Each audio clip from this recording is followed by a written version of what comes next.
Like sometimes people say that this subject could be completed in 2.5 months and 3 months. Yes, no doubt, it could be completed, but only completion. There is no guarantee for students to understand it. For the popularity of any subject, there are few things required, and most important thing is the result.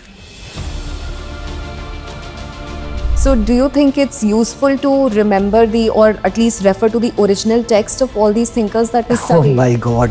I asked him 3 times. Can you repeat what exactly is your rank? So it's 7, sir. Sir, 1, 2, 3, 4, 5, 6, and 7. And the most important attraction in sociology is repetition of the questions. If I quote Akash Garg, my student who got All India 5th rank, what he did and what he was doing actually, I think the only subject which has its role in all the 4 papers of general studies. So as you asked me one question earlier, that they find problem in memorizing the thinkers, so many thinkers, but my students, they never find it. You can ask them anytime and they can tell you the answer. Hello aspirants, welcome to Drishti IAS. We have brought to you an initiative called the Optional Advantage. It is a podcast series wherein we have real conversations, real strategy, and the right choice for your optional subjects. This initiative helps to address comprehensively all the doubts, queries, and concerns that you raised regarding the strategizing as well as the preparation stage of your optional subjects. Herein, we are going to invite our expert faculties from Drishti IAS to address one optional subject per episode. And today, joining us here is our esteemed guest, Mr. Praveen Pandey ji, the sociology expert from Drishti IAS, who has 24 years of teaching experience under his name and has guided thousands of successful candidates in state PCS as well as their UPSC journey. So, sir, I'd really like to extend a very warm welcome to you. I hope you're doing very well today, and Thank you so much. for coming to the show. Thank you. All right, sir. So, sir, I'll begin with the very first question. And the question is that lately we have noticed that there is a rising popularity of the sociology subject as an optional among a lot of candidates. And what do you think is the reason behind this popularity? And what do you think is the USP of sociology as an optional? Well, first of all, I'd like to make a correction. It's not rising popularity. It's been ever popular subject, evergreen subject since beginning. I mean, if I remember, even in 1990s, it was very much popular. Students know for last 10 or 15 years that has been very, very popular subject. In fact, I came through some parents who cleared this examination in 1980s and they opted sociology as a subject. I see. And they kind of like forced their own children to opt the same subject, considering same as a very popular, very marks fetching subject. That is one thing. Second, for the popularity of any subject, there are few things required. And most important thing is the result. Since sociology always produced the finest results with great success rate. So this is one such. But still, there are a few more subjects. They are also doing good. Out of those, if you try to find out the reasons and still like why sociology is most important one. So one thing is definitely result. Second thing, now when there is an option like a choice when students will have to make that between A, B, C and D. Considering A as sociology, I will not name other subjects, but between sociology versus B, between sociology versus C and D. So next thing what is opted and what is liked by the students is the kind of syllabus, the one that they have to go through. And sociology, if I say, has shortest syllabus. This is another thing that that attracts students. If it is like being very short, we can easily go through the same. Second thing, is it easy to understand? Well, sociology, it's about society. And society means relations. Relation is something that we are part of. We know most of these things related to relation in our life. And sociology studies the same thing. When you study as an aspirant, you study it, you find it easier to understand. Sometimes people say like, what about the background? I do not have background. But I say, what I feel like everyone has background in the subject. There are two types of background. One is bookish, academic, and second is your practical knowledge, environment based knowledge, and everyone has a practical knowledge about the subject. So this is another thing that attracted maximum students. And third thing, that is it possible for me to write good answers in the subject? Well, the nature of questions in sociology is one such that any student can easily answer the questions properly. So all these things make it very popular, and being popular earlier, it is still very much popular. So you're saying that sociology as a subject has something to offer for everyone Definitely. from all backgrounds. Definitely. Talking about background, sir, there's also a surge among engineers, particularly and students from science background, to opt for this subject. Why do you think that is the case? Well, first of all, I would like to quote some facts which I have taken from UPSC site only, that most of the successful candidates, they have, first of all, they opted, I mean, like around 85% on an average, they opted humanities subject, and one of them is sociology, of course. And out of all successful candidates, approximately 70, sometimes it varies, like sometimes it is 70%, sometimes it is 77%. But on an average, if I take 70 to 72%, they are from non-humanities background. So this is one, first of all, a fact that these many students have opted and they successfully cleared it. Well, most of them, they were engineers from science background, from medical background, and to some extent commerce background. So this is one. Second, like, why do they opt sociology? I gave you the reason just before it, that it's easy to understand, and students, they can easily relate it with their own life, and so it is easier for them to write good answers in a same. So they go for it. I can also take some examples, like from my experience, since many students from my side, they topped, I mean, they got very good ranks, I mean, rank 5, rank 7, rank 14, rank 20. They have been my classroom students, and many more. Out of them, if I remember, only one student, though she got all India rank 66, she had sociology background, and it was in fact excellent background, like she completed a master's from London School of Economics. Wow. She was the only case. Otherwise, most of the candidates, they had either engineering or science background, and they got these many ranks. All right, sir. So background So obviously, has yes. little importance. Yes, of course.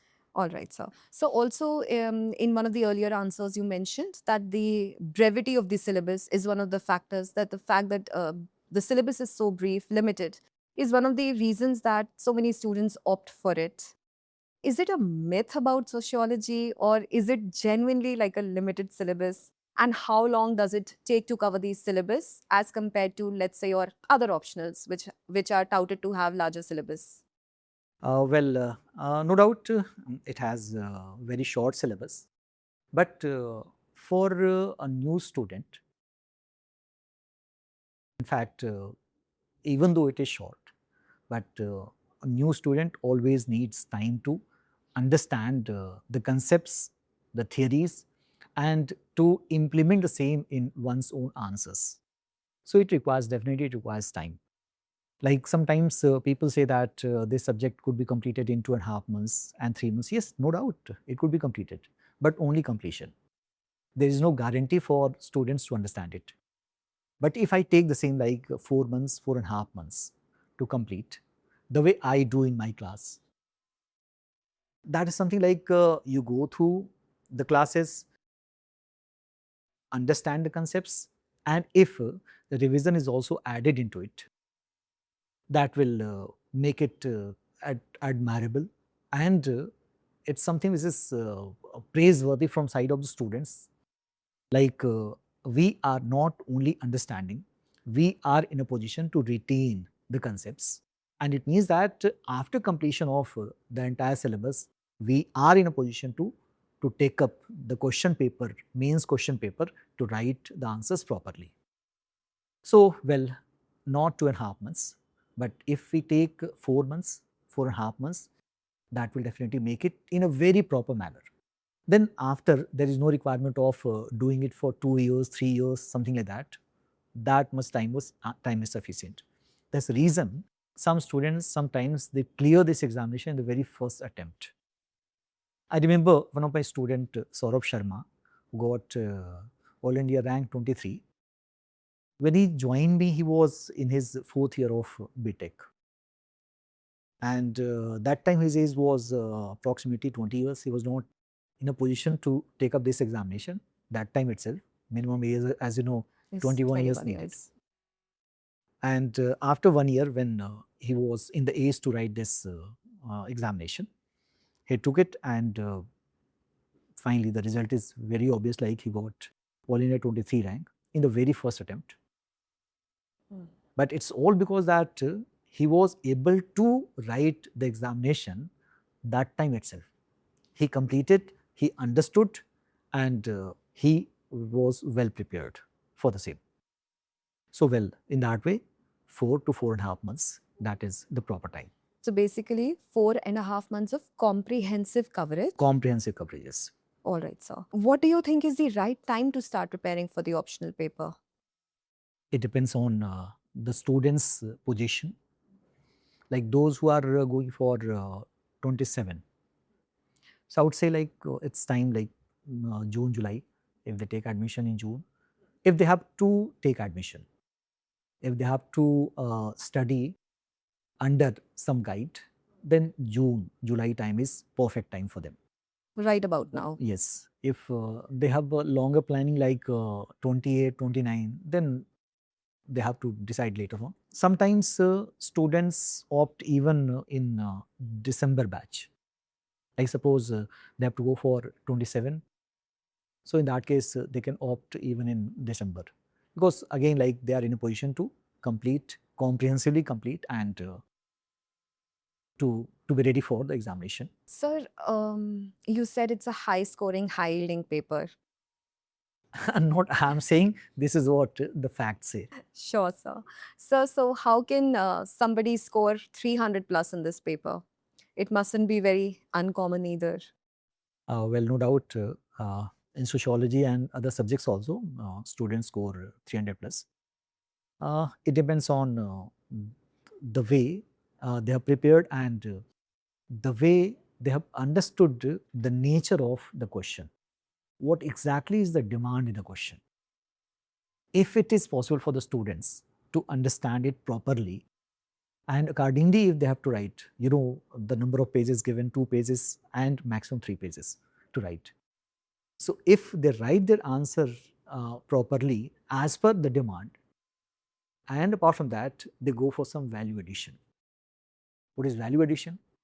So in value addition, we take a few things like use of at least one diagram in the answer, maybe a flow chart, maybe a graphical presentation, maybe statistical presentation, not more than one. In case it may be maximum two, but one is sufficient, and there should be at least one in the answer. Another thing that you need to take care of your language as well. Language does not mean that you're supposed to be a literary scholar. Language means a free flow language, and that you are not repeating it again and again. Whatever you write it very precisely, make it intelligible to the person, to the examiner, and like the things are well correlated. So whosoever understood it is in a position to attain 300 plus marks. Right, sir. So, what are the nature of questions? What is the nature of questions that is asked in the exams? UPSC can do anything, but anyway, the kind of experience that we have, questions are very straightforward in sociology, very straightforward. Like there's so many thinkers, 6 thinkers in paper 1, 7 thinkers directly, indirectly in paper 2. And the topics given in the name of those thinkers, so direct questions asked. That is one thing. Second, that sometimes from the topics of those thinkers, UPSC asks sometimes situation based questions and even sometimes relevance based question. Sometimes relevance is part of the question itself. Apart from that, there's some other topics as well. So even in those topics also, you find straightforward questions. But most importantly, and the most important attraction in sociology is repetition of the questions. I have counted one question in kinship system, and that was asked approximately 14 to 15 times. It means that if your answer is ready and you have high chances to get the same question in the examination to present a proper answer. I mean, like, you're not going to strike your head on the walls for a new answer something. It's easier for you to find out that, oh, this question, that question, that question, and what I have to write. So you can make a plan and accordingly you can do it. So, that, sir, also kind of raises the importance of preparing your PYQs as well. Yes, it's very important. It's very important. And how many years should a student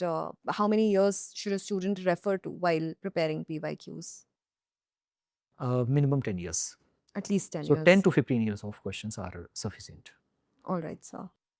Sir, you talked about thinkers in paper 1 and 2. A lot of students ask that, they're unable to remember all the thinkers or how they should remember all the thinkers. Well, for that, I need to refer my way of teaching. What generally I do, like, first of all, I give synopsis of the topic, what I'm going to teach. And I ask students to prepare that synopsis. There should be synoptic notes for each and every topic. And synoptic notes means you complete the entire syllabus of paper 1 in 10 to 15 pages maximum. And similarly, in paper 2 as well. That is something which helps you to go for revision again and again. I mean, like in 10 or 15 days of time, you get time for revision. So if you go through something again and again, it becomes like a cup of tea for you. It's so simple, like you remember the names. I mean, like we remember anything which we keep revising. I generally, I discuss it with my students. Like, if you are kept in isolation and nobody is going to call you by your name, definitely you're not calling yourself by your name. So nobody is there to call you by your name. And after 6 months, if you're taken away from that isolation phase and you forget your own name, the reason is very clear, that there was no revision. So revision is something that plays very important role to memorize the thinkers. So it's not something, any big task. It's very easy. And so, optional is generally, I've heard a lot of toppers saying that it's their time to shine and time to show off a little bit. So, do you think it's useful to remember or at least refer to the original text of all these thinkers that we Oh study? my God. Yes, even I do tell this thing as well. If some students, they want to go through the original texts, which even till date I haven't completed. I've gone through hundreds of books, but still I find I need to read a few more books. So, what exactly do you want me to tell or to convey to students? Are they required to go for these many books? That is one thing. Even though they go for some selected books, then you must be having 5 to 6 years of time to complete those ones, and then only you can think about of your selection. Now the question is, do you have that much of time? Just forget about that.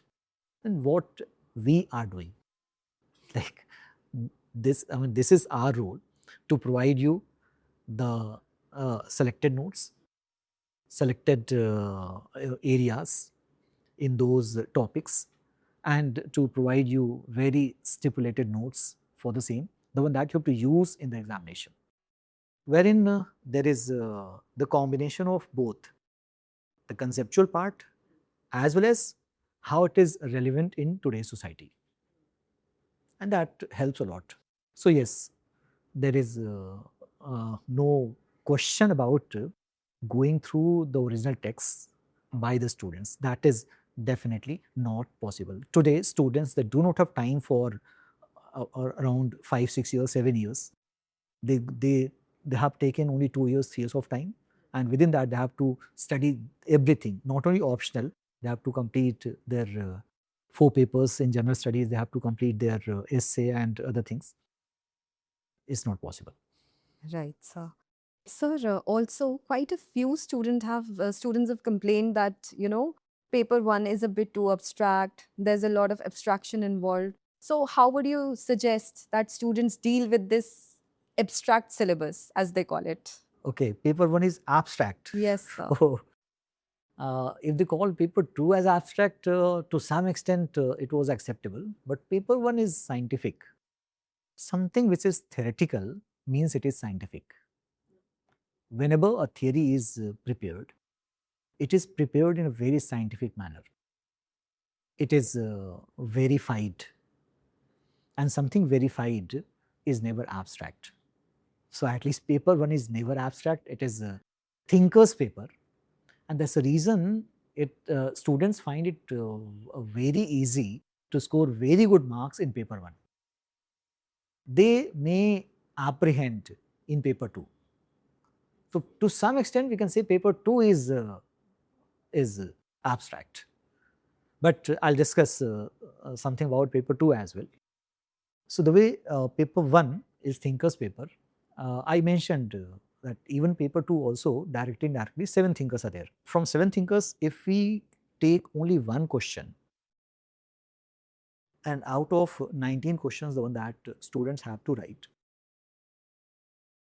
it means that 7, 8 question means approximately 40% of the total what they have to write in the mains examination.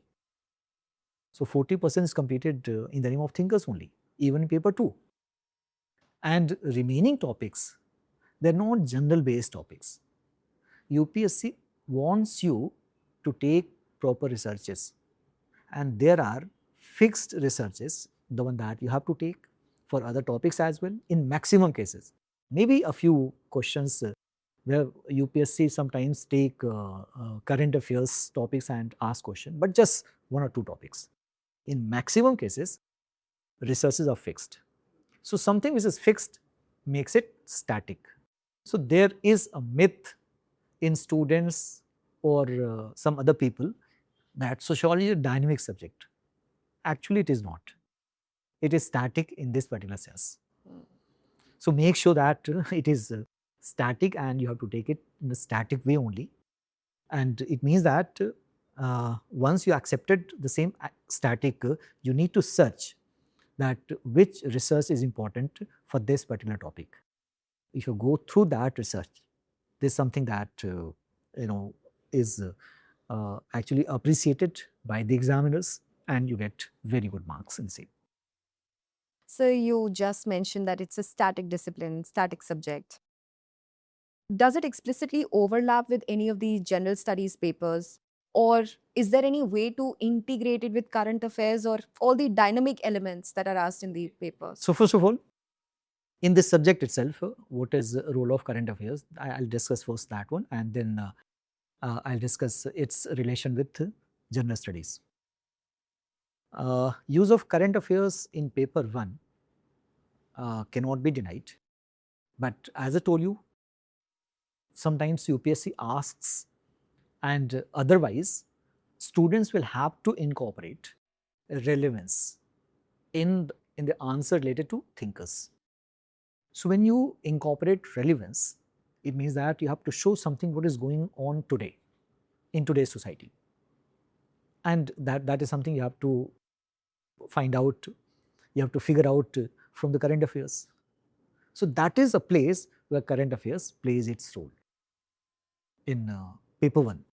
In paper 2, the certain topics like if I quote working class in India, if I quote slums, if I quote movements like peasant or agrarian farmers movement, even women's movement, even identity movements.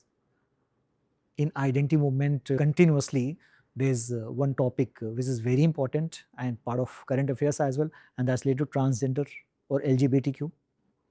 So in that way, we find out the role of current affairs. But again, I'm not contradicting my own statement.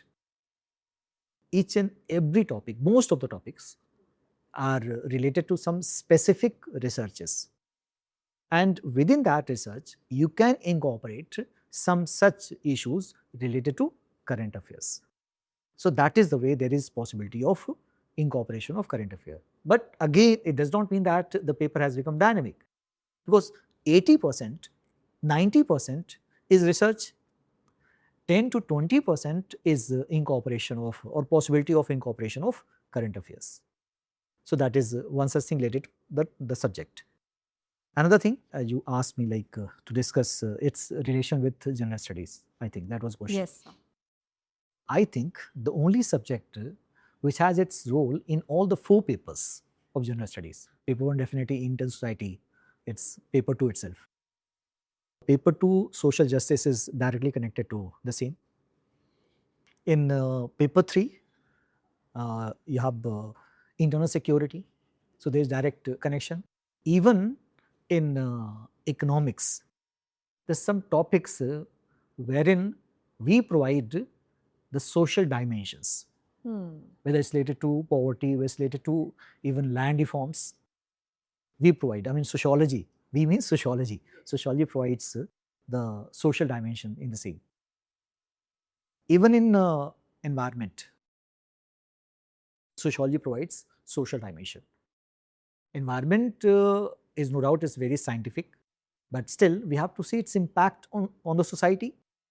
So who will tell the impact on society? We have a good number of researchers on the same. We or like even someone who is teaching or doing research in the name of environment needs the support of a sociologist or a such researcher. Now moving to paper 4.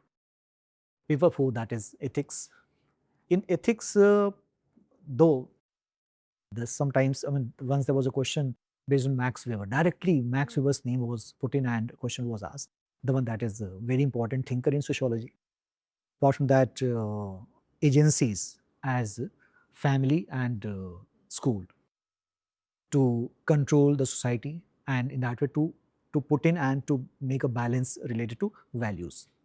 So there is role of sociology. Apart from that, the questions related to situations where students need to deal how to handle that specific situation, and sociological thinkers, they provide the way how to deal. I mean, once you have completed your Karl Marx, Max Weber, Emile Durkheim, Talcott Parsons, and some other thinkers, you find a way how to deal. So it helps a lot in dealing such type of questions. So in that we see the role of sociology in all the 4 papers. Essay is definitely is sociology based. Sociology helps a lot in the essay. And even in interview, there are many questions related to the social dimensions, social evils, social problems, and so also there is role of sociology. So it helps in all these areas. I mean, in fact, everywhere. In fact, since society is everywhere, sociology is everywhere. So it's difficult to escape sociology. Definitely. All right. So you've been teaching for so long, you've mentored so many toppers, students. What are some of the common mistakes that you've spotted, even in our Drishti classrooms? What are the common mistakes that students often make? And how would you recommend rectifying those mistakes to the students? Well, one common mistake, particularly those who are not much aware about the subject, so they consider the subject as dynamic. That is one thing. Another mistake, which is generally done by the people, by the students, even after completing the syllabus, they feel that paper 2 is very easy, and it means that we don't need to put in much effort in the same. That's the reason some are not able to get good marks in the same. It's a common and a big mistake, what I can quote. One more thing, generally not known to many, and is about inclusion of generally what students do, candidates do, like inclusion of paper 1 thinkers in entirety in paper 2. It should be something like you mention. Sometimes you can mention Marx, Durkheim. Sometimes you mention perspectives. But it does not mean that you completely put in one particular thinker in paper 2. That's not needed. That's not good idea. But this is something done by a few, and this is something that they convey the same to other students as well. As commonly it is there in the mind of students that when I go for my mains examination, I do same thing. So overall, I'm not supposed to put in much effort in paper 2. That's the reason even in general studies also, as far as Indian society paper 1 is concerned and social justice paper 2 is concerned, that is mostly underrated part. They do not take it. And if you see the overall result and marks, you find that generally students get very less marks in paper 1. It's very difficult for them to get marks in 3 digits in paper 1. True, sir. Sir, also I would request some answer writing tips, practicing tips for the students, because as you mentioned, very little scope is there for diagrams and maps. I mean, there is some scope. There should be at least There should be at least. not at least, there should be one diagram or flow chart in each answer for value addition. It is for value addition, though it is not required, but for value addition. You can make it more comprehensive in that way. And in what other ways can they enrich their answers? What are the other ways? Of course, mentioning thinkers, like you said, is one way. Simply mentioning thinkers where they belong, not in the other papers. But otherwise, other than this, how can they improve? Most importantly, what they have to do, they need to practice on a regular basis answers. If I quote Akash Garg, my student who got All India 5th rank, what he did and what he was doing actually, he used to give me, even though we have a complete team and evaluators, but particularly personally, he used to come to me to give 2-3 answers daily. And over the period of time, what I actually saw, there was a big improvement in his writing. The way he started, the very first day, and after 1 month, 1.5 months, his position was something different. And that time only I decided this boy is going to do something different. The thing is that the most important thing is practice, a regular based practice. That is one. Second, as you know, like for enrichment, you have to put in a few things for the one that is properly correlated with the entire answer. So there should be use of diagram or flow chart or sometimes statistical part. Yes. And I mentioned one more thing earlier, and that is use of language. But once again, I would like to caution the students not to think about of very tough words and that type of statements or sentences. They're not supposed to be scholars in English. One thing what they have to do, they need to write the answer in a very precise manner, correlated, non-repetitive. So that will make it value added, and they will fetch, it will fetch them very good marks. Ji. Sir, there's one thing that I'm really curious to know.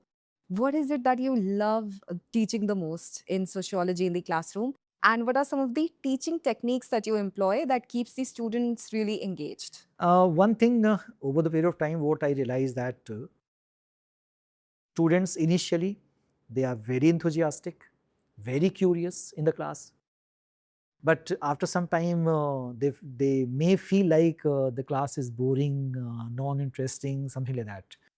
So what basically I created to make sure that even my last class is not boring and it is not non-interesting, I created something that makes my class very interesting. And generally the timing for the class is something when students come after their lunch, even me, after the lunch, and it's like they are like sleepy or something, but well, at least 5-6 times, maybe sometimes 10 times, they laugh in the class. I give some such examples. It's not like I crack jokes, not like that. I relate the things. It's all about the society.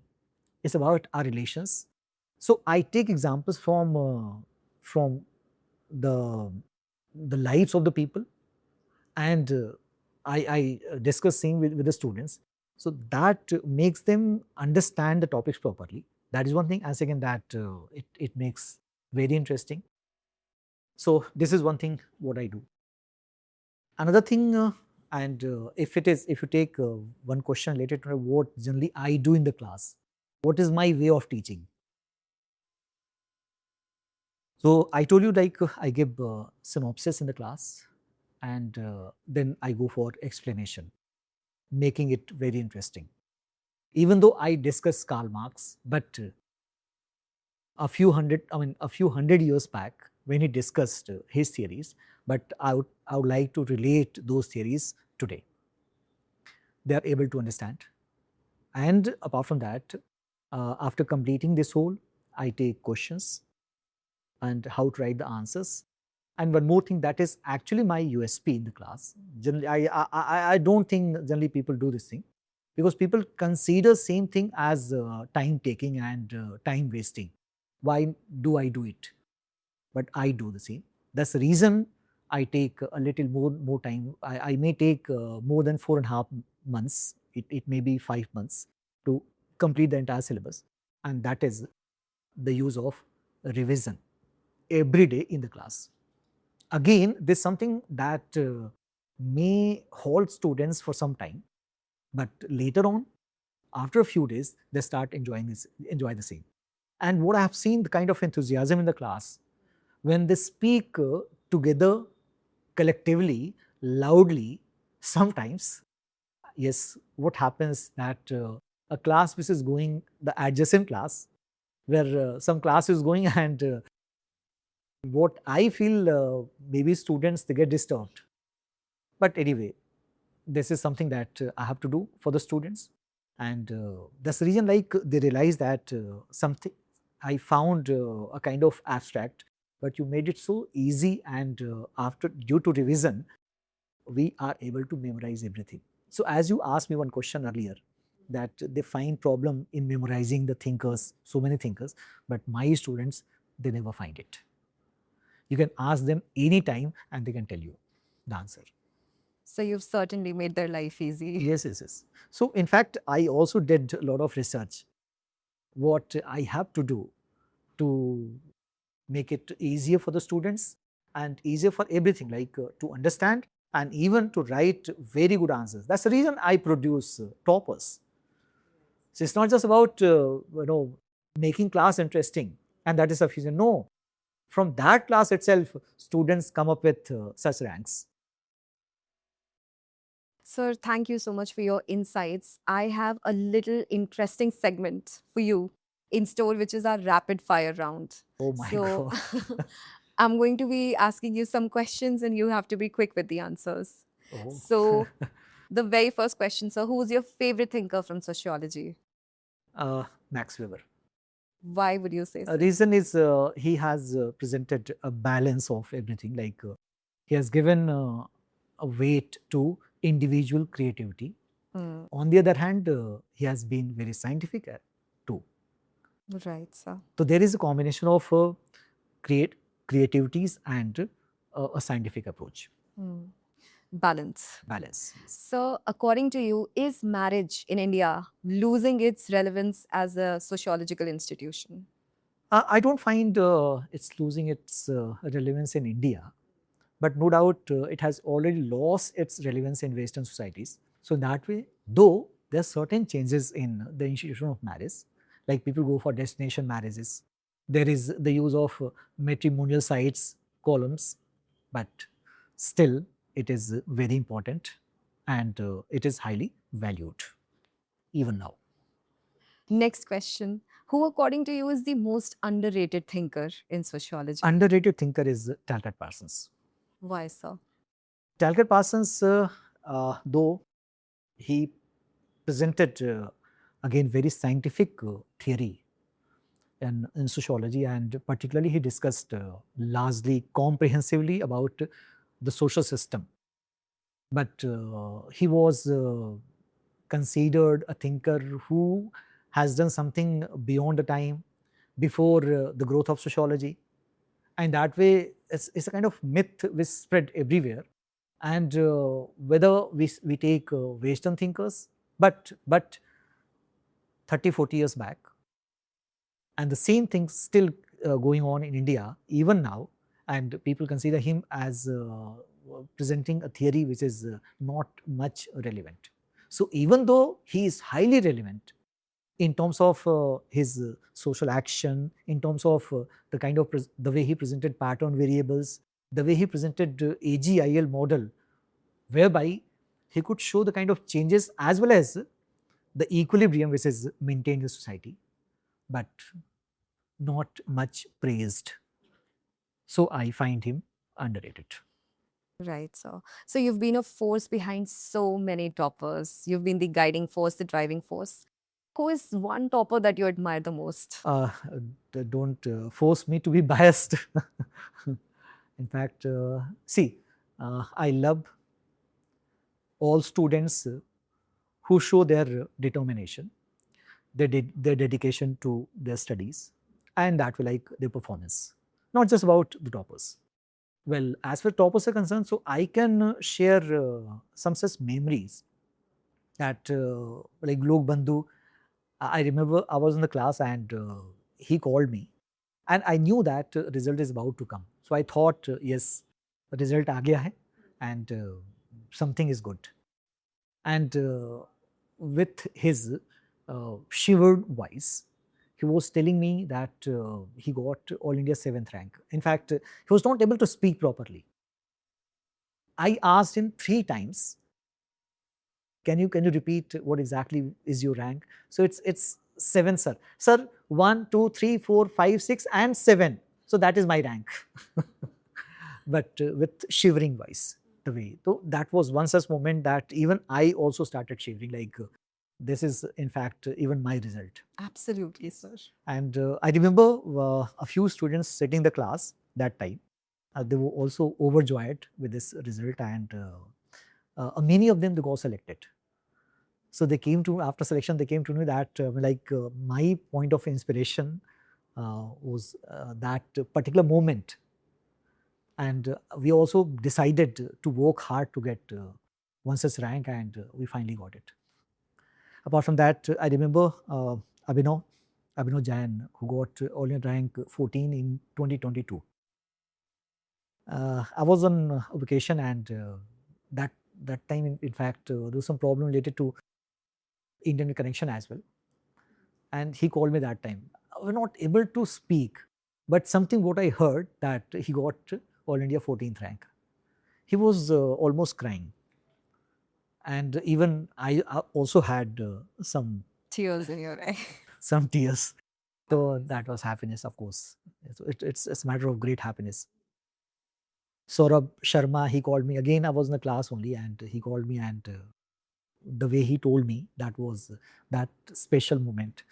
Akash, he came to me and he hugged me so tightly that it's all you who made it possible. So these are some moments. So I cannot name just one. That something no one can differentiate. That moment, something is precious. So you seem to have dedicated a major part of your life to mentoring these students. And I think that is why their gratitude reflects when the result comes. So I think you deserve all of it, sir. So my next question is, what topic do you enjoy teaching the most in sociology? What students enjoy, that is my, yes, of course, I start with kinship, and that is something which is what I felt like they have enjoyed maximum. Kinship. Kinship. And so you enjoy teaching kinship, and they respond the most to Yes, kinship. yes, yes. Maximum engagement from kinship. Perfect, sir. So with this, we come to the end of this lovely interview with you, lovely podcast. I hope you had a good time here. But sir, before we part ways, I would like you to give a message to our students who are appearing for the 26 or 27 exam. Could you please say a few words to them? Well, before discussing anything about the candidates for 26 and 27, I would like to say one more thing. Like, generally, I used to say, discipline is something very important. If you maintain discipline, discipline makes you hardworking. It creates perseverance in you. It creates dedication. So make sure that you maintain discipline in your life. That is one thing. And if you maintain discipline and you become hardworking with dedication, no one can stop you. Yes, I can give you in writing. No one can stop you. Now, as far as 2026 candidates are concerned, they do not have time much. So one thing what they have to do a lot of writing practice. Whether they take in the form of test series or something, but they have to go for that. In case you need some quick revision, you can join, if it is possible, you can join crash course. If not, at least you have to join test series to complete everything. As far as 27 candidates are concerned, so we have enough time for that, and we'll start your preparation from now. Generally, I do not ask such candidates to start from December, because finally when they go for next year's examination, they get disturbed whether to go with the main syllabus or to fully engage with the prelims. So it is better to complete everything in the one that is starting from June itself, yes, and complete it before November or something, and then after prepare your complete strategy for your prelims as well as for the mains. So go ahead, all the best to all of you. Thank you. Sir, I'd really like to extend a very warm gratitude to you for giving us your valuable time and a great amount of insight from your journey as a teacher. Thank you for joining us on this podcast, sir. Thank you so much for this great opportunity. So, thank you, sir. And thank you, viewers, for watching us. I hope you found this session insightful. I hope you found it useful. And least of all, I hope you found it very inspiring. If you like it, please hit the like, share, and subscribe button, and also press the bell icon. Thank you for watching. For more informative content, like, share and subscribe, and do not forget to press the bell icon to get the notifications.